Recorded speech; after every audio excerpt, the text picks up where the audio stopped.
मुलगा शाळेत जातोय, मुलगी शाळेत जाते, मुलगा शाळेतनं आलाय, मुलगी शाळेतनं आली आहे की काय करते, काय चाललं याच्याकडे कुठेही काही लक्ष नसतं. तसं पाहिलं तर हा दोष पालकांचा आहे असं म्हणावं तर काही अंशी असं आहे की पालक कुटुंबाच्या विवंचनेमध्ये असतात. त्यांना आपलं कुटुंब चालवायचं असतं. त्या धावपळीमध्ये आपल्या मुलाकडे, आपल्या मुलीकडे अक्षम्य असं दुर्लक्ष होतं. खरं म्हणजे हे दुर्लक्ष व्हायला नको. ज्यांच्यासाठी आपण कुटुंब चालवतो, ज्यांचं शिक्षण व्हावं असं स्वप्न आपण पाहतो, त्याच मुलांकडे आपण दुर्लक्ष करतो. ही वस्तुस्थिती आहे, ही आपल्याला नाकारता येणार नाही. आज या विद्यालयामध्ये आपल्या वणी पोलीस स्टेशनच्या जे आहे गायत्री जाधव मॅडम यांचं खास तुमच्यासाठी मार्गदर्शन करतो.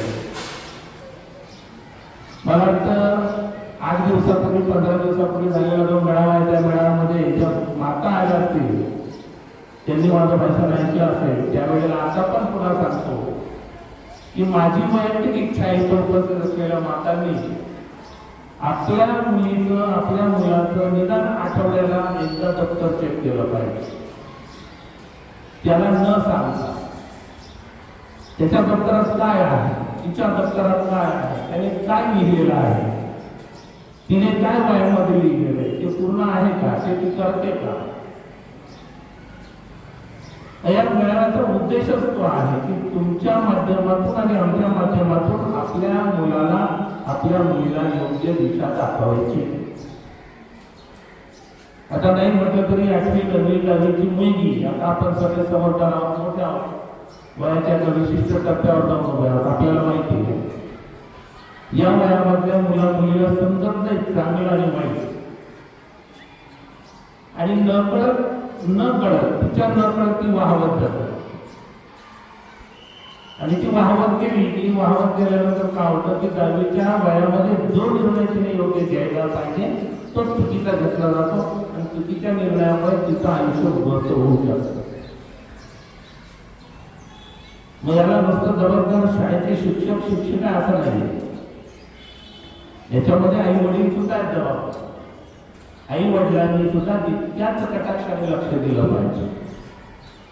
खरं सांगायचं झालं म्हणजे ज्या घरामध्ये म्हातारी माणसं आहेत ती घर जास्त सुरक्षित आहे असं माझं वैयक्तिक मत आहे.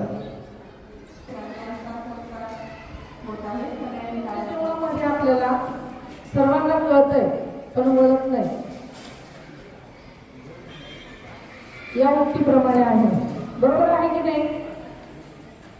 सर्व कळतंय. आपण हे सर्व कोणासाठी करतोय? आपल्या मुलांसाठी.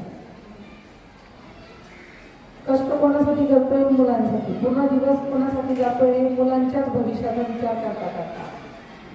बरोबर आहे का? पालक वर्ग बरोबर आहे का ही गोष्ट? दिवसाचा असा एक तरी क्षण जातो का त्याच्यामध्ये आपल्या मुलांचा विचार नाही असं? ते झाल्यापासून पुढे तुझ्या पूर्ण आयुष्याचा, करिअरचा विचार करता करता आपला दिवस उगवतो आणि मावळतो. परंतु त्याच मुलांकडे बघायला आपल्याला वेळ आहे का? ज्यांच्यासाठी आपण सर्व करतो आपल्याला कळतं आपण यांच्याकडे वेळ दिला पाहिजे, लक्ष दिलं पाहिजे, पण होतं का ते आपल्याकडनं?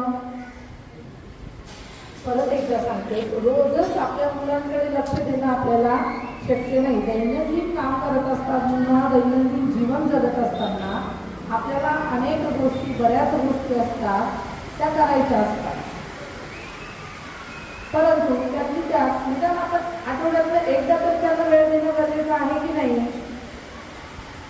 आठवड्यातनं एक दिवस तुम्ही त्यांना दिला पाहिजे. मग तो कोणताही दिवस असू शकतो.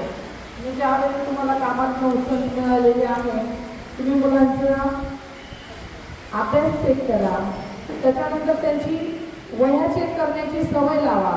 वह्यांच्या मागच्या पेजवर काही लिहिलेलं आहे का? पुढच्या पेजवर काही लिहिलेलं आहे का? वह्यांची पानं पाडलेली आहेत का? बरोबर की नाही? पानं पाडलेली आहेत याचा अर्थ काय? मी पोलीस आहे त्याच्यामुळे जरा जास्त याच्याने बघितलं जातं माझं. पान पाडलं म्हणजे काय? याच्यावर काहीतरी लिहून कोणाला तरी दिलं, बरोबर आहे की नाही? पान कुठे काढतो आपण वहीचं?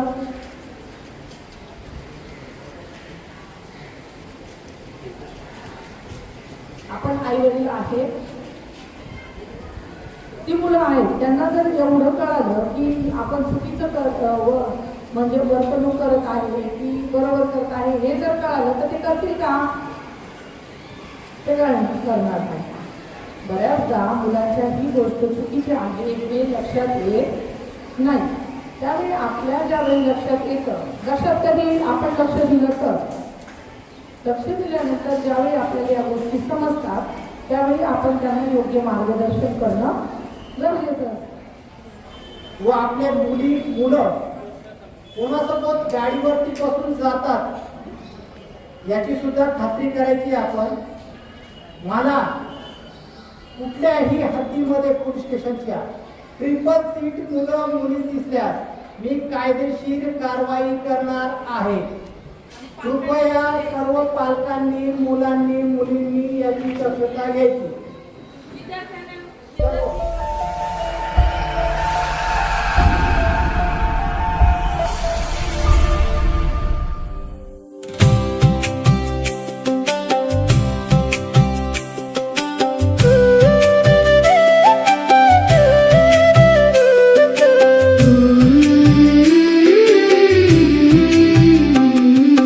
जपू ज्ञान विज्ञानाचा वारसा दिगंत, जपू ज्ञान विज्ञानाचा वारसा दिगंत.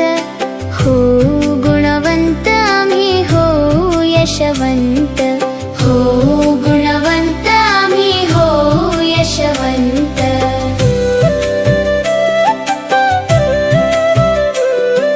सत्य आणि मंगल जे अंतरात ठेवू, दुःखितांच्या वेदनेचा जरा भार घेऊ, दुःखितांच्या वेदनेचा जरा भार घेऊ.